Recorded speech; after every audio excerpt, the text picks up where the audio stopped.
Dia 10 de dezembro. Santo Eusébio, bispo, 370. Santo Eusébio era filho de pais piedosos e ricos e nasceu na ilha da Sardenha.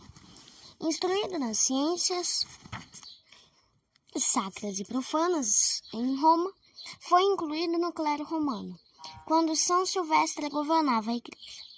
Mais tarde foi destacado para Vercelli, no Piemonte, para ser governador da diocese. Segundo o testemunho de Santo Ambrósio, foi o primeiro sacerdote secular do Ocidente, que com este estado ligava-o de sacerdote regular e que obrigava o clero da cidade a levar uma vida quase de monges. Eusébio vivia com o clero em comunidade. Pela oração e penitência, pediam-se as bênçãos de Deus para o trabalho da cura de almas. Além disso, estudavam os santos livros, trabalhavam nas paróquias e ocupavam-se de ofícios manuais. Referindo-se a este estado de vida, Santo Ambrósio disse: "Pode haver coisa mais maravilhosa? Tudo ali é digno de imitação. O rigor de jejum é compensado pela paz da consciência e pelo sossego da alma. O poder do bom exemplo sustenta a todos. O que mais custa à natureza torna-se fácil pelo costume." Desta santa comunidade saiu uma série de excelentes bispos.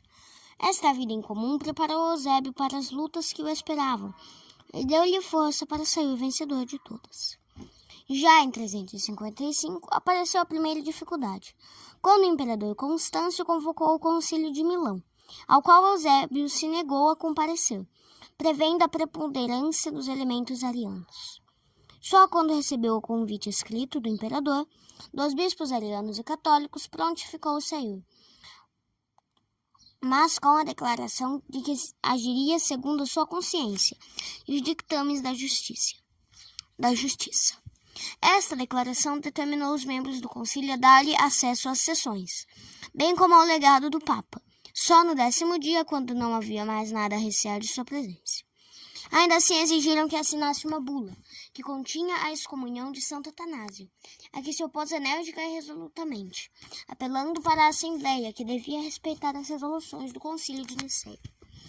As sessões do concílio foram então transferidas para os salões do Palácio Imperial, e foi ali que o imperador, com a espada em punho, exigiu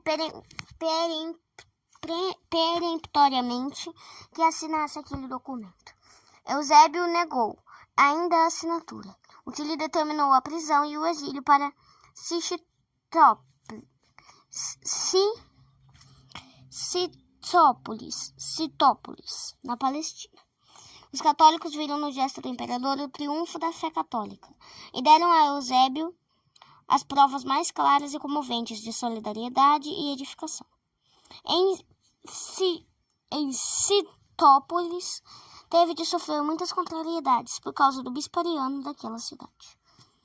O fanatismo dos arianos chegou ao ponto de maltratar fisicamente o santo prelado e pô-lo em incomunicabilidade com os católicos. Eusébio passou por um verdadeiro martírio.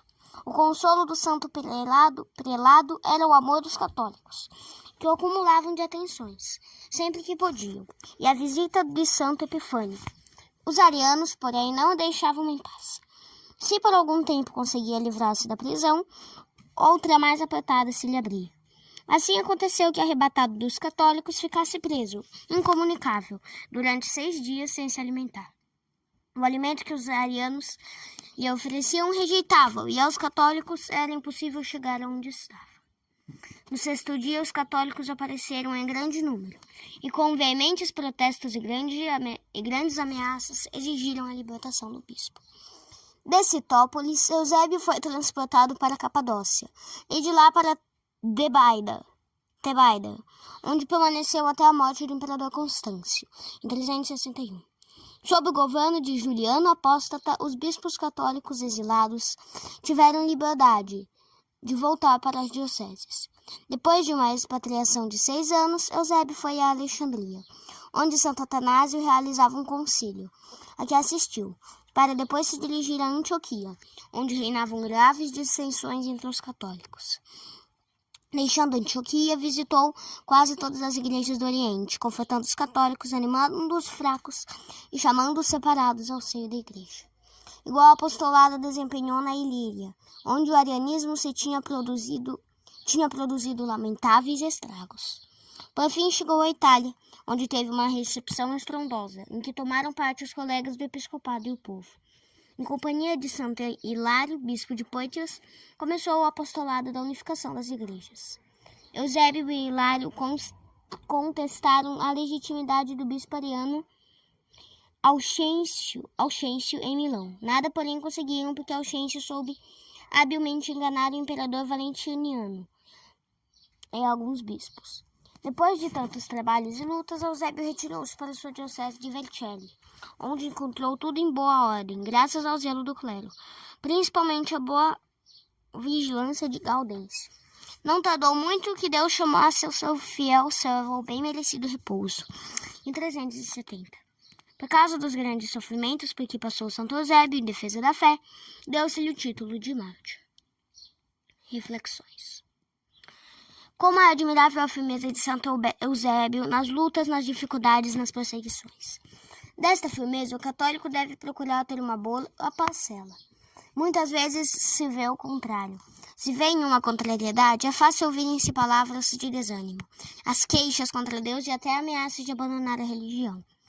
Quando vai tudo bem, não é preciso muita virtude para achar a fácil conformidade com a vontade de Deus. Sofrer pelo amor de Deus é uma honra, uma segurança. Muitos pensam contrariamente, julgando ser uma graça especial de Deus quando não se sofre nada. O pecador que assim raciocina, engana-se. São Bernardo escreve: quem pecou não experimentando o castigo de Deus pode estar certo de que é objeto da ira de Deus. Deus condena no outro mundo a quem nesta vida não conseguiu corrigir pela adversidade. De Santo Agostinho são as seguintes palavras: se vives em pecado e Deus não te castiga, mau sinal é. A isenção de sofrimento, portanto, longe de ser sinal da amizade de Deus, deve causar sérias apreensões ao pecador. Aos amigos, Jesus Cristo oferece o cálice da dor. Disso tens a prova nos apóstolos, mártires e confessores. Queres ser exceção desta honrosa... Queres ser exceção desonrosa desta regra?